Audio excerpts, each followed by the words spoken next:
کہ سکھ ہے یا عیسائی ہے، وہ ظلم کی اس کی عادت ہوتی ہے، وہ ہر انسان پہ ظلم کرتا ہے۔ تو اگر یزید اپنے تخت حکومت پر قائم و دائم رہتا تو پھر یہ مت سوچئے کہ وہ صرف مسلمانوں پہ ظلم کرتا، وہ ہندوؤں پہ ظلم کرتا، وہ عیسائیوں پہ ظلم کرتا، بلکہ ہر اس انسان پہ ظلم کرتا جو اس کی بات نہ مانتا۔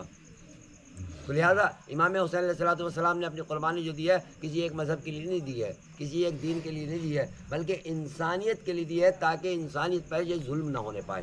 تو اگر آج ظلم ہو رہا ہے اور ظلم جو ہے کوئی کر رہا ہے، تو اگر اسے چاہیے کہ وہ ظلم سے نجات پائے تو اسے چاہیے کہ وہ امام حسین علیہ السلام کی پیروی کرے۔ اسی لیے ہمارے گاندھی جی جنہوں نے جو ہے انقلاب برپا کیا ہے اور جنہوں نے جو ہے ہندوستان میں جو آزادی دلائی ہے، وہ یہ کہتے ہیں کہ اگر مجھے 72 لوگ مل جاتے تو میں 24 گھنٹے کے اندر جو ہے اس ہندوستان کو جو ہے فتح کر لیتا۔ مگر وہ 72 ایسے ہوتے جیسے حسین کو ملے ہیں، سب کی رائے ایک، سب کا مشورہ ایک، سب کا تن ایک، سب کا خون ایک، سب کا جو ہے کوئی علیحدہ نہیں تھا۔ اگر حسین جان دینے کے لیے تیار تھے وہیں اصغر بھی جان دینے کے لیے تیار تھے، جہاں اصغر جان دینے کے لیے تیار تھے وہیں اکبر جان دینے کے لیے، یعنی ہر ایک کی تمنا ایک ہی تھی کہ دین اور ہماری انسانیت بچ جائے، چاہے ہم دنیا پہ جو ہے قربان ہو جائیں۔ تو لہٰذا امام حسین علیہ السلام اس کا کیا مطلب کیا ہے کہ ان الحسین مصباح الہدیٰ و سفینۃ النجاہ، کہ حسین جو ہے ہدایت کا چراغ ہے اور یہ جو ہے کشتی نجات ہے۔ نجات کشتی کا کیا مطلب ہوتا ہے؟ کشتی کا مطلب یہ ہوتا ہے کہ کشتی میں جو انسان بیٹھتا ہے، مثال کے طور پر پانی بھرا ہوا ہے، دریا بہہ رہا ہے، پانی آ رہا ہے، اب آپ کو جو اگر راستہ پار کرنا ہے تو کس طرح کریں گے؟ آپ کو ایک ہی راستہ ہے کہ آپ یا تو تیر کے جائیں، اور اگر تیرنا نہیں جانتے ہیں تو اس کے بعد جو ہے آپ کے پاس ایک راستہ ہے کہ اس میں جو ہے کشتی سے جائیں۔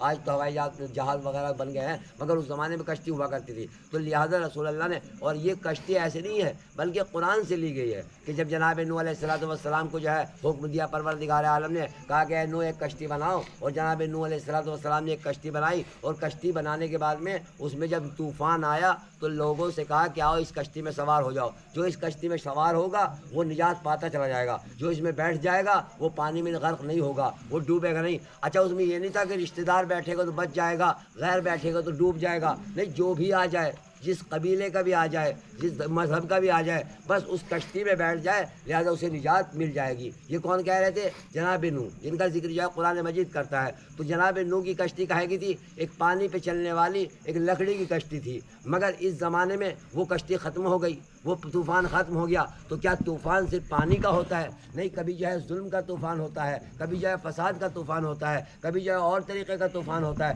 تو ہر طوفان سے بچانے کے لیے رسول اللہ نے فرمایا کہ حسین جو ہے ہدایت کا چراغ بھی ہے اور کشتی نجات بھی ہے۔ تو اگر تمہیں ہدایت چاہیے تب بھی حسین کے پاس آؤ، نجات چاہیے تب بھی حسین کے پاس آؤ۔ صلوات پڑھے محمد و آل محمد۔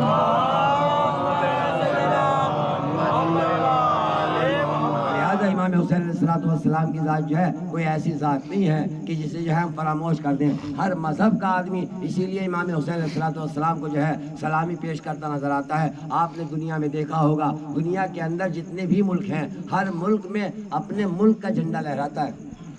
امریکہ کا جھنڈا ہندوستان میں لہرانا جرم ہے، آدمی جو ہے وہ جیل میں ہو جائے گا، سائڈ آ کے اسے پکڑ کے لے جائے گی۔ اسی طریقے سے ہندوستان کا جھنڈا جو ہے آپ جا کے امریکہ میں نہیں لہرا سکتے۔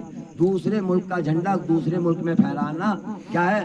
جرم مانا جاتا ہے، بغاوت مانا جاتا ہے۔ اس کا جو ہے اس کو جو ہے معاف نہیں کیا جاتا کہ آپ نے ہمارے ملک میں اپنے ملک کا جھنڈا کیوں لگا دیا، ہے ہی نہیں۔ مگر امام حسین علیہ السلام کو ہر ملک جو ہے سلام کرتا ہے، ہر ملک جو ہے سلامی دیتا ہے۔ امام حسین علیہ السلام کا علم آپ کہیں بھی لگا دیں، ہر انسان جو ہے سلام کرتا ہے۔ کیوں کرتا ہے؟ کیونکہ بتاتا ہے دنیا کو، دنیا والے سمجھتے ہیں کہ حسین صرف اور صرف کسی ایک ذات کے نہیں ہیں بلکہ ہر انسان کے ہیں، جو ان کے سامنے جھک جاتا ہے وہی انسان بلند ہوتا چلا جاتا ہے۔ صلوات پڑھے محمد و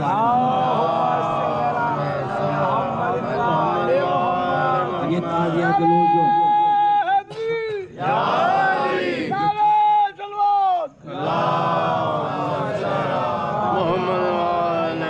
یہ تازیہ جلوس جو ابھی آپ کے سامنے جو ہے برآمد ہوگا، اور یہ ابھی جھولا وہ نکلے گا جناب قاسم کی شبیہ، تو یہ کیا ہے؟ یہ کیوں نکالتے ہیں ہم؟ کس لیے نکالتے ہیں؟ بھائی اس وقت جو ہے ہوا تھا واقعہ، تو آپ نے دیکھا ہوگا آپ کے ملک میں بھی الیکشن ہوتے ہیں، پارٹی کھڑی ہوتی ہیں، کئی پارٹیاں لڑتی ہیں نہیں لڑتی ہیں، بھائی کئی پارٹیاں ہیں تو کئی پارٹی جو الیکشن میں کھڑی ہوتی ہیں، اور جب الیکشن میں کھڑی ہوتی ہیں تو اس الیکشن میں کھڑے ہونے کے لیے آپ نے دیکھا ہوگا کہ ہر پارٹی اپنا اپنا جلوس لے کے چلتی ہے. کب تک چلتی ہے؟ جب تک ووٹنگ نہ ہو. لیکن 2 دن پہلے گورنمنٹ پابندی لگا دیتی ہے کہ اب جو ہے جلوس کوئی نہیں نکالے گا. اب جلوس پہ جو ہے پابندی لگا دی. کہا کیوں؟ کہا کہ اب جو ہے 2 دن کے بعد الیکشن ہونا ہے، لہٰذا جو جیتے گا اس کا جلوس نکلے گا، دوسرا جلوس نہیں نکال سکتا. میں نے کہا کیوں؟ پہلے تو سب کا جلوس نکل رہا تھا، پہلے تو سب اپنا اپنا جو ہے جھنڈا لیے ہوئے تھے، پہلے تو سب اپنا اپنا نشان لیے ہوئے تھے. لیکن جیسی ووٹنگ ہوئی، ووٹنگ ہونے کے بعد میں ایک مرتبہ تمام کے تمام نے دیکھا کہ 2 دن کے بعد نتیجہ آیا، معلوم ہوا فلاں پارٹی جیت گئی. اب وہ پارٹی جو ہے اپنا جلوس لے کے چل رہی ہے، سب پارٹی اپنے گھر میں بیٹھی ہیں. ہم نے پوچھا وہ پارٹی کہاں گئی؟ بھائی وہ بھی تو ساتھ میں جلوس نکالتی تھی، وہ بھی تو اپنے آدمیوں کو لے کر آتی تھی. کیا ان کے آدمی ختم ہو گئے؟ کیا ان کے جو ہے جھنڈے ختم ہو گئے؟ کہا جھنڈے ختم نہیں ہوئے، اگر وہ اب جو ہے جلوس نکالیں گی تو ان کو جو ہے اریسٹ کر لیا جائے گا، بند کر دیا جائے گا. میں نے کہا کیوں، آج کیا کوئی غلطی ہو گئی؟ کہا غلطی نہیں ہوئی. جب تک انسان امتحان نہیں دیتا ہے، ووٹنگ نہیں ہوتی ہے، سب کو حق ہے کہ وہ اپنا جلوس لے کے چلے، مگر ووٹنگ کے بعد جلوس اسی کا نکلتا ہے جو جیت جاتا ہے. اب اگر آج حسین کا جلوس نکل رہا ہے، عباس کا علم نکل رہا ہے، تو یہ سمجھو یزید ہار گیا، حسین جیت گئے. صلوات محمد و آل محمد. یہ آپ کے سامنے کی بات ہے، آپ کے ملک میں ہوتا رہتا ہے، آپ اسے دیکھتے رہتے ہیں. امام حسین کا جلوس کوئی خوفناک جلوس نہیں ہے، بلکہ یہ جیت کا نشان ہے. یہ بتا رہا ہے کہ امام حسین علیہ السلام نے جو جان دی تھی، جو قربانی دی تھی، اللہ نے اس کو جو ہے قبول کر لیا ہے. اور یہ ہم نے نہیں، ہر زمانے میں اللہ جو ہے ان علامتوں کو باقی رکھتا ہے، اللہ ان نشانیوں کو باقی رکھتا ہے، کیونکہ نیک بندوں کے اعمال کو پروردگار عالم جو ہے وہ ختم نہیں ہونے دیتا ہے. آپ میں سے جو ہے ہو سکتا ہے کوئی حج کرنے گیا ہو، نہیں گیا تو پروردگار لے کے جائے اور وہاں پر جو ہے خانہ کعبہ کی جو ہے طواف کر کے آئے اور سب کو جو ہے وہاں پر جانا نصیب ہو. آپ دیکھیں، میں ابھی گیا تھا، ہمارے ساتھ ایک حافظ صاحب تھے. جب وہ حافظ صاحب تھے تو وہ ہم جب مینا میں پہنچے تو مینا میں پہنچنے کے بعد میں مینا میں ایک کام ہوتا ہے. کہا وہ کام کیا ہوتا ہے؟ وہاں مینا میں صرف اور صرف شیطان کو پتھر مارے جاتے ہیں، اس کے علاوہ کوئی دوسرا کام نہیں. قربانی کرنی ہے اور اس کے بعد کیا شیطان کو 3 دن پتھر مارنے ہیں. پہلے دن بڑے شیطان کو، دوسرے دن تینوں شیطانوں کو، تیسرے دن تینوں شیطانوں کو، چھوٹا بڑا درمیانی. میں نے ان سے کہا، ایک ہمارے ساتھ حافظ تھے علی گڑھ کے، میں نے ان سے کہا بھائی مفتی صاحب یہ بتائیے، آپ جو اس کو مار رہے ہیں پتھر، یہ پتھر ہی تو ہے جسے تم پتھر مار رہے ہو. یہ پتھر کو پتھر مارنا کون سے عقل کی بات ہے؟ بھائی یہ جو پتھر ہے یہ پتھر ہی تو ہے، اور آپ پتھر پہ پتھر بجائے جا رہے ہیں، پتھر پہ پتھر مارے جا رہے ہیں. یہ بتائیے ہوا کیا؟ کہ ہم پتھر سمجھ کے تھوڑے ہی مار رہے ہیں، ہم تو شیطان سمجھ کے مار رہے ہیں. میں نے کہا یہاں شیطان کوئی بے وقوف ہے کہ یہاں بیٹھے گا آگے؟ بھائی شیطان جو ہے یہاں کہاں بیٹھے گا؟ کہا نہیں، تمہیں معلوم نہیں ہے، جناب ہاجرہ اور جناب اسماعیل اور جناب ابراہیم نے یہ عمل کیا تھا جب جناب ابراہیم جی اپنے بیٹے کو لے کے چلے تھے. میں نے کہا ٹھیک ہے، انہوں نے کیا تھا، انہیں آ کے بہکایا تھا، اور ان کو بہکانے کے بعد میں شیطان نے جب بہکایا تھا تو انہوں نے جب انہیں پتھر مارا تھا تو انہوں نے پتھر مارا تھا تو انہیں تو بہکا رہا تھا، ان کی تو نظروں کے سامنے تھا، ان کے سامنے تو مجسمہ بن کے آیا تھا، ان کے سامنے تو وہ شکل میں آیا تھا. تمہارے سامنے کون سا شکل کھڑی ہے؟ یہ تو صرف پتھر ہے، پتھر کو پتھر مارنے سے کیا ہوتا ہے؟ کہا ہمارا کہنا یہ ہے، ہم جو ہے یہ بتانا چاہتے ہیں اگر اصل نہ ملے تو نقل کو مارو. اگر اصل نہ ملے، اب ہم اصل شیطان تک تو پہنچ نہیں سکتے، وہ ہمارے سامنے نہیں آ سکتا، لہٰذا اس کا مجسمہ بنا دیا گیا ہے تاکہ ہم اپنے جو ہے عقیدے کو پورا کرتے رہیں. میں نے کہا یہی تو ہے، ہم بھی یہی بتانا چاہتے ہیں، اگر ہم کربلا نہیں جا سکتے ہیں، مولا کی زیارت نہیں کر سکتے ہیں، تو ہم روزے پہ جا کر، جلوس اٹھا کر، تعزیہ اٹھا کر، علم اٹھا کر یہ بتاتے ہیں. اگر ہم اصل تک نہیں پہنچ سکتے تو کم سے کم شبیہ بنا کے بتاتے ہیں ہم حسینی ہیں. صلوات پڑھے محمد و آل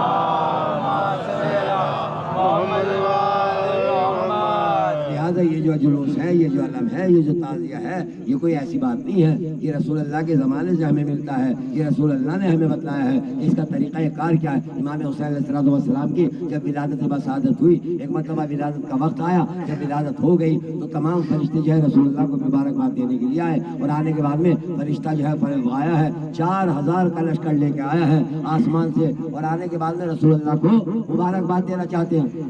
جیسے ہی وادی سے گزرا، وہاں پر جو ہے ایک فترس لیٹا ہوا تھا جس کے اللہ نے بالوں پڑ لے لیے تھے. جب وہاں سے گزرا ہے فرشتہ جبرائیل 4000 کے لشکر کے ساتھ. اس نے کہا جبریل یہ بتاؤ کہ آج دنیا میں قیامت آ گئی, تم کہاں جا رہے ہو؟ کہا قیامت نہیں آئی ہے. کہا پھر کیوں جا رہے ہو؟ اتنا بڑا لشکر لے کے کہاں جا رہے ہو؟ اس نے کہا کہ آج جو ہے نبی کے یہاں ایک نواسا پیدا ہوا ہے جس کا نام حسین رکھا ہے. کہا پھر؟ کہا مبارکبادی کے لیے جا رہے ہیں. کہا مجھے بھی ساتھ لے جاؤ. کہا تمہیں ساتھ لے جائیں. تو اب جناب جبرائیل جو ہے جناب فطرس کو ساتھ لے کے آئے. آنے کے بعد مبارکباد دی. رسول کی مبارکباد دینے کے بعد میں رسول اسلام سے فرمایا یا رسول اللہ میں اپنے ساتھ جو ہے فطرس کو اور تردائل کو لے کے آیا ہوں. 2 فرشتے تھے. کہا لے کے آیا ہوں. کہا کیوں لے کے آئے ہو؟ کہا اللہ نے ان کے اوپر عتاب نازل کیا ہے. فرشتے پہ کبھی عذاب نہیں ہوتا ہے, فرشتے پہ کبھی عذاب نہیں ہوتا ہے. عتاب الگ ہے, عذاب الگ ہے. عذاب ہوتا ہے گناہ پر, عتاب ہوتا ہے ترک اولا پر.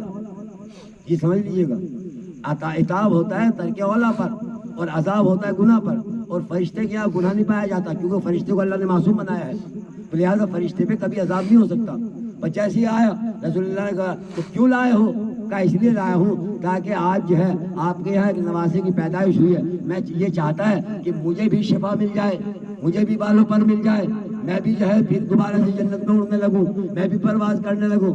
رسول اللہ نے فرمایا کمال کی بات ہے, تم جس کے لیے لے کے آئے ہو, جس کی ولادت پہ لے کے آئے ہو, جاؤ جانے کے بعد میں اس کے گہوارے سے مس کر دو, اس کے گہوارے سے لگا دو. میں ایک مرتبہ جبرائیل لے کر چلے, فطرس کو گہوارے سے لگایا. جیسے ہی گہوارے سے مس کیا جناب فطرس کے جو ہے فوراً بالوں پر آ گئے, جناب تردائل کے بالوں پر آ گئے. اور یہ کہتا ہوا چلا, یہ کہتا ہوا پرواز کرنے لگا کہ ہے کوئی میرے مثل جو جنت میں اڑ سکے. بس جیسے ہی یہ کہتا ہوا چلا, ایک مرتبہ میں نے کہا فطرس پہلے اسی بات پر تیرے بالوں پر لے لیے گئے تھے, آج پھر وہی تکبر